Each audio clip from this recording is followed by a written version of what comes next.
Hello everyone, good evening. A very warm welcome to your own channel Health. I am your dietitian Neha Bhalla. Friends, today I want to discuss some few points which are basically related to the food items जो कि हम daily अपनी routine life में खा रहे हैं और इन food item को लेके काफ़ी मिथ हैं। इन मिथ को क्लियर करने के लिए आज मैं ये वीडियो आप सबके सामने लेके आई हूँ। नंबर वन जो मिथ है वो है डेयरी प्रोडक्ट को लेकर कि जितने भी मिल्क प्रोडक्ट है, डेयरी प्रोडक्ट है, all are factoring and unhealthy for us. ये बिल्कुल गलत है क्योंकि ये फूड आइटम हमारे लिए बहुत इम्पॉर्टेंट है, हमारी बॉडी के लिए बहुत इम्पॉर्टेंट है। बिकॉज मिल्क और मिल्क प्रोडक्ट में, डेयरी प्रोडक्ट में प्रोटीन होता है, कैल्शियम होता है, मैग्नीशियम होता है, जो हमारे लिए डेली बेसिस पे रिक्वायर्ड होता है। अगर हम इनका इस्तेमाल नहीं करेंगे तो हमारी बॉडी, हमारी बोन्स वीक होने लगेगी और हमें बहुत सारी डिजीज़ेस होने के चांसेस रहेंगे। अगर आपके माइंड में ये क्वेश्चन रहता है या है कि अगर आप डेयरी प्रोडक्ट खाएंगे, मिल्क प्रोडक्ट लेंगे तो आप मोटे हो जाएंगे, तो प्लीज़ आप इस बात को अपने दिमाग से निकाल दीजिए। बिकॉज़ हमारी बॉडी में हमारी बोन्स, हमारे टिश्यूज़, इन सब को कैल्शियम, मैग्नीशियम, विटामिन डी की ज़रूरत पड़ती है और हमारे सेल्स को, हमारी बॉडी के टिश्यूज़ को प्रोटीन की ज़रूरत पड़ती है। अगर हम इनको प्रॉपर अमाउंट में नहीं लेंगे तो हमारी बॉडी, हमारी मसल्स सब वीक हो जाएंगे। और इसी वजह से आपने कभी देखा भी होगा अपने नियर बाय, अपनी फैमिली में या अपने फ्रेंड्स के साथ कि कई बार ऐसा होता है कि दो पर्सन होते हैं और कोई एक जना बहुत ज़ोर से गिरता है और गिरने के बाद भी उसे कुछ नहीं होता, उसे कोई फ्रैक्चर नहीं होता, ना हेयर क्रैक होता है। वहीं दूसरी तरफ कुछ लोग ऐसे होते हैं जिनको बहुत हल्का सा डिसबैलेंस होता है और पैर ज़रा सा मुड़ जाता है और उसके बाद उनके हेयर क्रैक आ जाता है। ये सिर्फ़ और सिर्फ इसी वजह से है फ्रेंड्स कि आप लोग की डाइट में magnesium, protein, calcium, vitamin D की कमी होती है। आप इनको बहुत आराम से फ्रीली लीजिए, कोई प्रॉब्लम नहीं है। आप विटामिन डी का सोर्स ले रहे हैं, अगर आप डेयरी प्रोडक्ट ले रहे हैं तो आपको विटामिन डी मिलेगा और ये जो विटामिन डी है ये आपको कैल्शियम एब्जॉर्प्शन में हेल्प करेगा। सेकंड, जिस फूड प्रोडक्ट को लेके काफ़ी मिथ है वो है कॉफ़ी। जनरली ये कहा जाता है कि कॉफ़ी लेना बिल्कुल भी हेल्दी नहीं है, अनसेफ है, बट ऐसा कुछ नहीं है। 2 कप कॉफ़ी या 3 cup coffee in a day हर कोई ले सकता है और इसके बहुत सारे बेनिफिट हैं। अगर आप कॉफ़ी लेते हैं तो आपको पार्किंसन डिजीज़ नहीं होगी। पहले भी मैं अपने ऑडियोज़ में बता चुकी हूँ कि जो कॉफ़ी है, कैफीन है, ये आपको पार्किंसन डिजीज़ से बचाती है। सेकंड, जो कॉफ़ी है इसका इंटेक करने से टाइप 2 डायबिटीज़ होने का ख़तरा कम हो जाता है। आप कॉफ़ी का इस्तेमाल आराम से कर सकते हैं, ऐसा कुछ भी नहीं है कि कॉफ़ी नहीं लेनी है। इनफैक्ट कॉफ़ी फाइटोकेमिकल्स जनरेट करती है जो कि आपको हेल्दी ही बनाते हैं, आपको कोई नुकसान नहीं देते हैं।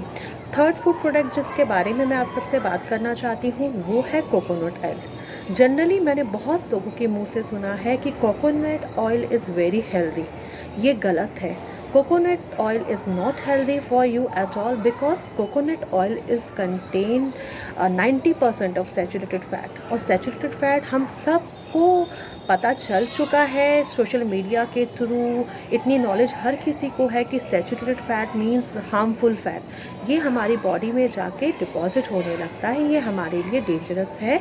तो आपको कोकोनट ऑयल का इस्तेमाल रेगुलर बेसिस पे नहीं करना है। वंस इन अ वाइल आप कर सकते हैं बट रेगुलर कोकोनट ऑयल आप लेना बंद कीजिए। ये बहुत ज़्यादा डेंजरस है आपके लिए, आपके हार्ट के लिए। इसके अलावा जो पॉइंट है जो मैं आपसे डिस्कस करना चाहती हूँ वो है कि जो प्रोटीन है वो नॉनवेज आइटम से ही मिल सकता है। ये भी एक बहुत बड़ा मिथ है गाइस। ऐसा कुछ नहीं है कि प्रोटीन सिर्फ और सिर्फ नॉनवेज आइटम मीट से मिलता है। प्रोटीन हमें जो है वो आपको सीड से, लेग्यूम से, सीरियल से बहुत अच्छे अमाउंट में मिलता है। इसके अलावा soybean, quinoa is again it's is a seed something, it's a seed like serial like. आप किनोआ का इस्तेमाल कर सकते हैं, ये गुड सोर्स ऑफ प्रोटीन है। इसमें 9 एसेंशियल अमीनो एसिड्स होते हैं। और सोयाबीन, टोफू, जिनको हम नहीं भूल सकते, ये भी हाई रिच प्रोटीन के सोर्स हैं। और अगर वेजिटेरियन व्यक्ति अपनी डाइट में इन प्रोटीन के सोर्सेज को बदल बदल के लेता है तो उसको अमीनो एसिड बदल बदल के मिलते हैं। बिकॉज एक फूड आइटम में, जैसे फॉर एग्ज़ाम्पल दाल में 4 एसेंशियल अमीनो एसिड है किसी भी दाल में। और चने की दाल का एग्जांपल ले लेते हैं हम, जैसे चने की दाल में 4 अमीनो एसिड हैं। बट अगर आप वही काला चना खाएंगे तो उसमें हो सकता है आपको 8 एसेंशियल अमीनो एसिड मिले। तो बदल बदल के खाने से क्या होता है कि आपको जो अमीनो एसिड्स हैं वो अलग अलग फॉर्म के अलग अलग क्वालिटी वाले मिलते हैं। तो आपको चाहिए, जो लोग वेजिटेरियन हैं वो बिल्कुल भी ये ना सोचें कि हमें प्रोटीन नहीं मिल पा रहा है। अगर आप प्रॉपर मिल्क प्रोडक्ट ले रहे हैं, लेग्यूम्स दालों का इस्तेमाल कर रहे हैं, साबुत दालें ले रहे हैं, सीरियल्स में आप सोयाबीन का इस्तेमाल कर रहे हैं, पल्सेस में, सीरियल्स में आप किनोआ ले रहे हैं, तो आपको कोई भी प्रोटीन डेफिशिएंसी कभी भी नहीं होगी। इनफैक्ट आपको हाई ग्रेड का प्रोटीन मिल रहा है। सोयाबीन को आप ज़रूर अपने डाइट में रखिए, बिकॉज सोयाबीन बहुत हेल्दी चीज़ है। इसकी बायोलॉजिकल वैल्यू एग के इक्विवेलेंट है फ्रेंड्स, तो आप इसका इस्तेमाल ज़रूर कीजिए।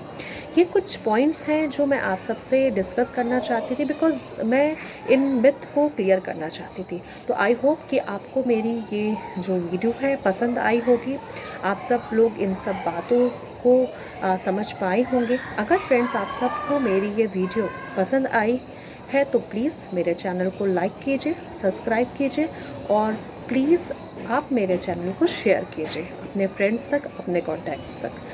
तो अब हम मिलेंगे नेक्स्ट वीडियो के साथ नेक्स्ट 2-3 डेज़ में। तब तक के लिए stay healthy, stay fit. Bye bye friends.